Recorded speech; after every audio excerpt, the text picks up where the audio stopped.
우리 잠언 18장입니다. 잠언 18장 1절부터 12절의 말씀 함께 봉독합니다. 잠언 18장 1절 무리에게서 스스로 갈라지는 자는 자기 소욕을 따르는 자라. 온갖 참 지혜를 배척하느니라. 미련한 자는 명철을 기뻐하지 아니하고 자기의 의사를 드러내기만 기뻐하느니라. 악한 자가 이를 때에는 멸시도 따라오고 부끄러운 것이 이를 때에는 능욕도 함께 오느니라. 명철한 사람의 입의 말은 깊은 물과 같고 지혜의 샘은 솟구쳐 흐르는 내와 같으니라. 악인을 두둔하는 것과 재판할 때에 의인을 억울하게 하는 것이 선하지 아니하니라. 미련한 자의 입술은 다툼을 일으키고 그의 입은 매를 자청하느니라. 미련한 자의 입은 그의 멸망이 되고 그의 입술은 그의 영혼의 그물이 되느니라. 남의 말하기를 좋아하는 자의 말은 별식과 같아서 뱃속 깊은 데로 내려가느니라. 자기의 일을 게을리하는 자는 패가하는 자와의 형제니라. 여호와의 이름은 견고한 망대라. 의인은 그리로 달려가서 안전함을 얻느니라. 부자의 재물은 그의 견고한 성이라. 그가 높은 성벽같이 여기느니라. 사람의 마음의 교만은 멸망의 선봉이요 겸손은 존귀의 앞잡이니라. 아멘. 사무엘하 6장에 보면 아람 군대가 이스라엘을 쳐들어오는 이야기가 있습니다. 그런데 아람 군대가 가는 곳곳에 이스라엘 병력이 매복하여 있다가 습격을 하고 그렇게 해서 당하기가 한두 번이 아닙니다. 이 아람 왕이 기가 막혀서 아니 우리 중에 이스라엘에 첩자가 있느냐? 어떻게 가는 곳마다 이스라엘 군대가 지키고 매복하고 우리를 공격하느냐? 그때 아람 왕의 신하 한 사람이 말하기를 이스라엘에는 여호와의 선지자가 한 사람이 있는데 이 사람은 가만히 앉아서도 왕의 침상에서 하는 소리까지 다 듣고 있습니다. 그러니 아람 왕이 놀래서 당장 그를 잡아오라고 했거든요. 그래서 아람 군대가 엘리사 머무는 곳으로 파병 가서 엘리사가 머무는 집 일대를 수많은 병력이 포위를 합니다. 그 광경을 본 엘리사의 종 게하시가 놀래가지고 엘리사에게 뛰어나서 소리 지르면서 뭐라고 하냐면 내 주여 우리가 어찌하오리까. 성경에 이렇게 표현됐어요. 내 주여 우리는 어때하오리까. 거기서는 이제 그야말로 우린 죽었다고 하는 통곡이 있는 거죠. 그때 엘리사가 유명한 말을 합니다. 두려워하지 말라. 우리와 함께한 자가 그들과 함께한 자보다 많으니라. 지금 이 게하시의 눈에는 아무것도 안 보이고 아람 군대의 병력만 보입니다. 그런데 이 게하시에게 엘리사가 하는 말이 우리와 함께한 자가 저 군대보다 많다. 그리고 엘리사가 기도합니다. 하나님, 저 젊은 청년의 눈을 들어서 보게 하십시오. 그러니까 게하시의 눈이 떠지니까 자기를 둘러 진치고 있는 하나님의 군대가 불말과 불병거, 하나님의 불군대가 거기 둘러싸고 있는 병력보다는 훨씬 많은 숫자가 보이거든요. 엘리사가 다시 기도해서 자기를 포위하고 있던 아람 군대를 모두 장님으로 만들어버립니다. 그리고 엘리사가 직접 인도해서 그 아람 군대를 이스라엘 진영 한복판으로 끌고 오지요. 그 광경을 본 이스라엘의 왕이 주여 치리이까? 뭐 장님으로 다 놓고 있는 그 치는 거 일도 아니죠. 치리이까? 그러니까 엘리사가 말하기 아니요. 물을 주고 먹을 것을 주고 돌려보내세요. 그렇게 해서 그 이야기의 끝부분은 이로부터 아람 군사의 부대가 다시는 이스라엘 땅에 들어오지 아니하더라. 전쟁을 그치게 만드는 거죠. 오늘 우리가 읽은 잠언의 이야기, 잠언의 본문을 보면 여러분 잠언 읽으면서 느끼시는 거 있잖아요. 이게 두서가 없고 이 얘기했다 저 얘기했다가 뭐 명철 얘기했다가 갑자기 겸손으로 가고 왔다 갔다 합니다. 그러니까 잠언의 특징입니다. 잠언은 앞절과 뒷절이 굳이 연속성을 갖지는 않습니다. 그런데 이 잠언을 읽을 때마다 통체적인 의미가 뭐냐면 지혜자의 말과 미련한 자의 말이거든요. 오늘 이 새벽 교재를 쓴 사람의 의존은 어디에 들어가 있느냐 하면 견고한 망대처럼 여호와께서는 당신을 신뢰하는 의인들을 늘 지키고 있다. 지혜자는 그것을 볼 것이다 라고 하는데 방점이 맞춰져 있습니다. 오늘 아침에 말씀드린 사건 속에는요, 아람 왕과 아람 왕의 신하들, 아람 군대, 그 다음에 엘리사와 게하시와 그리고 이스라엘 왕의 이 6 주요 등장인물들이 나옵니다. 아람 왕은요, 자기들의 전략과 힘을 다 동원해서 이스라엘을 치러 가는데 번번이 당합니다. 이유를 알지 못하다가 하나님의 사람이 엘리사라는 사람이 이스라엘에 있다는 사실을 알고 자기의 모든 전략을 바꾸는 이야기가 앞부분이고요. 그 무엇보다도 엘리사를 제거하기 위해서 군대를 보냈다가 그 군대가 몽땅 포로로 잡히는 과정을 봅니다. 하나님께서는 이스라엘을 그렇게 지키고 계세요. 엘리사라는 사람을 통해서 적정의 모든 이야기를 들어서 그것을 이스라엘 왕에게 말하게 하고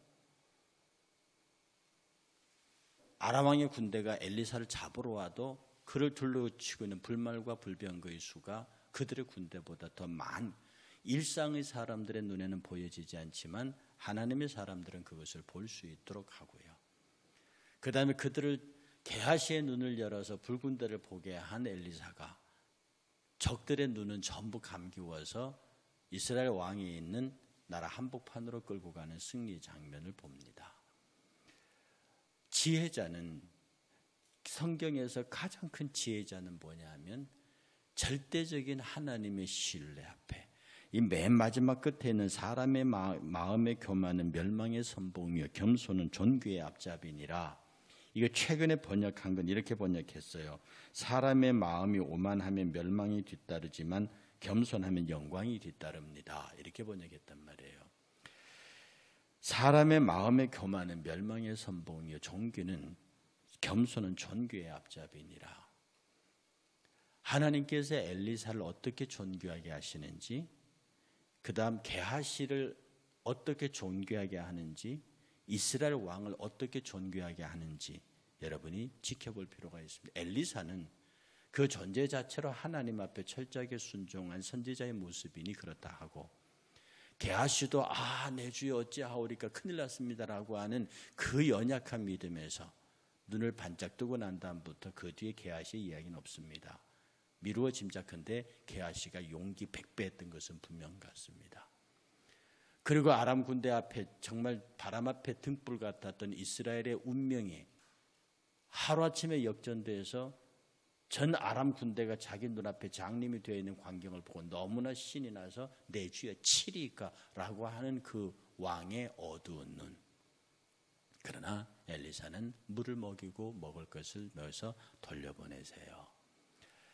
엘리사가 우리에게 보여주는 시종일관의 이야기는 견고한 망대처럼 하나님을 의지하고 있는 자의 아주 폭넓은 행보와 대담한 행보와 그리고 자신감 넘치는 모습을 봅니다.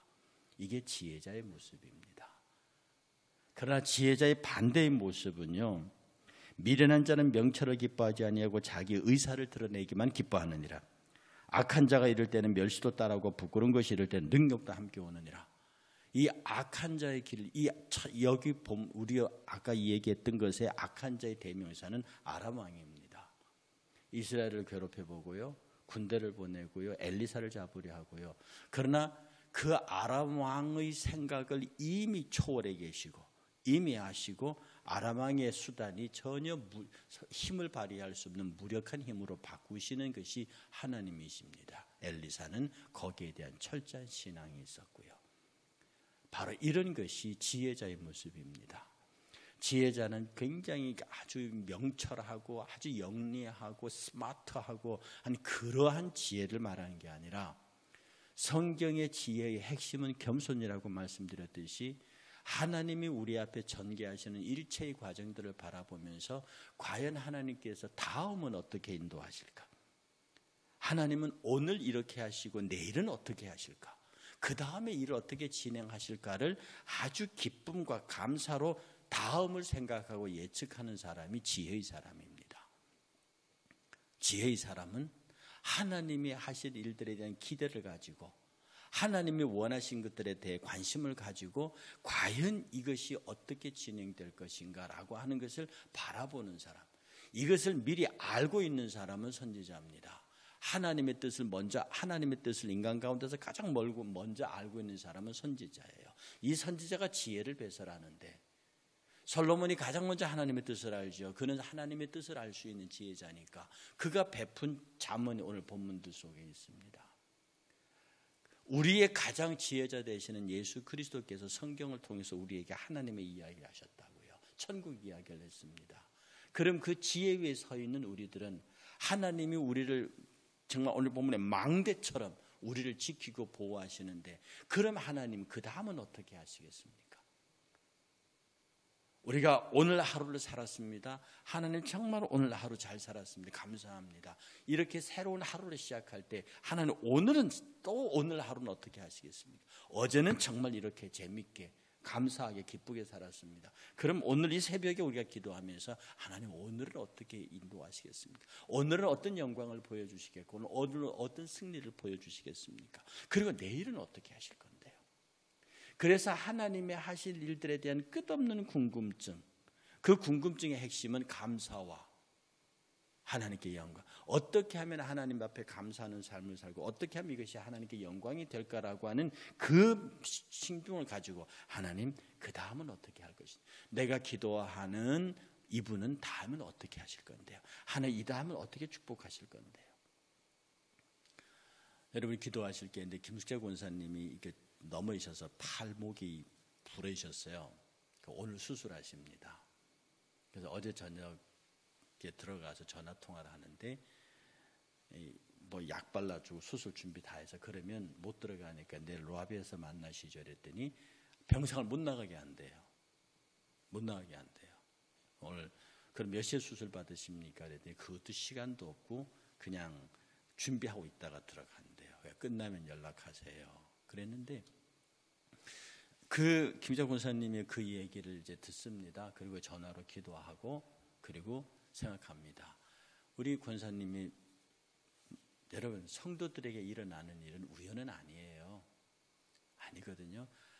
전부 모든 것이 합력하여 선을 이루게 만드십니다. 하나님의 뜻입니다. 하나님 우리 숙자 권사님의 팔 아픈 걸 통해서 다음에 당신이 하실 일은 뭡니까?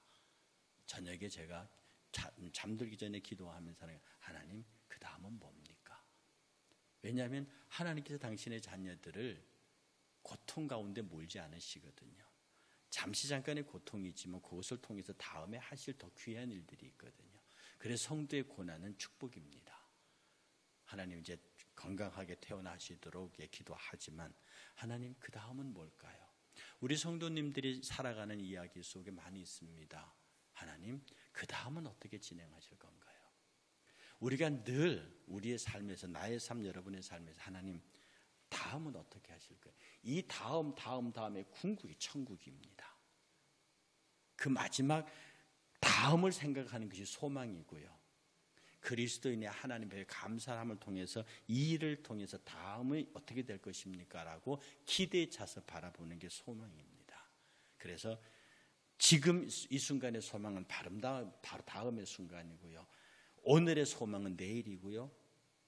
내일의 소망은 그 다음인데 이 소망이 계속 이어지면 마지막 소망의 것이 천국입니다. 그래서 우리의 궁극적인 소망은 천국이요. 궁극적인 소망은 하나님의 나라요. 예수님 그 자체입니다. 그러니 우리 안에서 일어나는 모든 일은 오늘 주님은 견고한 망대같이 이스라엘 왕이 지킵니까? 엘리사가 지킵니까? 아니잖아요. 하나님이 엘리사를 통해서, 하나님이 이스라엘 왕을 통해서 이스라엘 백성, 그렇게 말씀 많은 이스라엘 백성을 안고 가신다고요. 우리가 말씀과 은혜 앞에서 떨어지지 아니하고 스스로 겸손한 자의 길에서만 벗어나지 아니하면 미련한 자의 입술은 다툼을 일으키고 그의 입은 매를 자청하느니라. 미련한 자의 입은 그의 멸망이 되고 그의 입술은 그의 영혼의 그물이 되느니라. 남의 말 하기를 좋아하는 자는 별식과 같아서 배속 깊은 데로 내려가느니라. 남의 말 좋아하기를 하는 자는 별식과 같아서 배속 깊이 내려간다는 뭐냐면 그 심중에 어둠컴컴한 대로 그들 모은다는 뜻입니다. 그래서 우리는 그러지 말고요. 하나님 앞에서 하나님 정말 신나거든요. 내가 아파도 재밌고요. 내가 힘들어도 재밌고요. 내가 곤경에 처해도 내가 사망의 음침한 골짜기로 가도 상관없어요. 그 다음은 어떻게 하실 건데요? 그 다음에 이 일을 통하여 하나님 어떻게 하실 건데, 어떻게 당신의 영광을 드러내실 것이고, 어떻게 나를 복주실 것이며, 저 사람을 복줄 것이며, 우리의 공동체를 복주실 것입니까? 라고 계속 하나님 앞에 긍정적으로 묻고, 감사하면서 묻고, 기대하면서 묻고, 같이 하기를 위해서 묻는, 이것이 견고한 망대로서 하나님을 모시고 사는 자의 소망이 있는 모습입니다. 그러니 슬퍼할 이유가 없습니다. 원수 삼을 이유가 없습니다. 그리고 괴로워할 이유가 없습니다. 그가 나의 하나님이 되시고 내가 그의 백성이 되고 그가 나의 목자가 되고 그가 나는 그의 양이 됐어요. 여기에서 모든 것은 정리됐습니다. 이것을 믿고 삶에 실천하는 것이 바로 지혜자의 모습입니다. 하나님이 우리의 견고한 망대가 되셨다는 사실을 잊으시면 안 됩니다. 그는 우리의 피난처가 되시고요. 그가 우리와 함께 하는 동안 그 누구도 우리를 손댈 수 없다는 사실을 우리는 믿음으로 굳게 서야 합니다. 그리고 오늘 아침 기도하시면서 이 교회 예배당을 떠나면서 물으십시오. 하나님, 이 예배당 끝나고 나가면 내가 누구를 만날 것 같습니까? 내가 그와 무슨 대화를 하겠습니까? 내가 그를 축복하게 하십시오. 오늘 밥 먹고 출근하고 밖에 나가면 내가 무슨 일을 맡게 됩니까? 하나님 그 일을 감사하게 하고 그 일을 축복하게 하십시오. 그걸 통해서 무슨 일을 하시겠습니까? 계속 이렇게 감사와 기쁨과 하나님의 영광 이론으로 물으세요.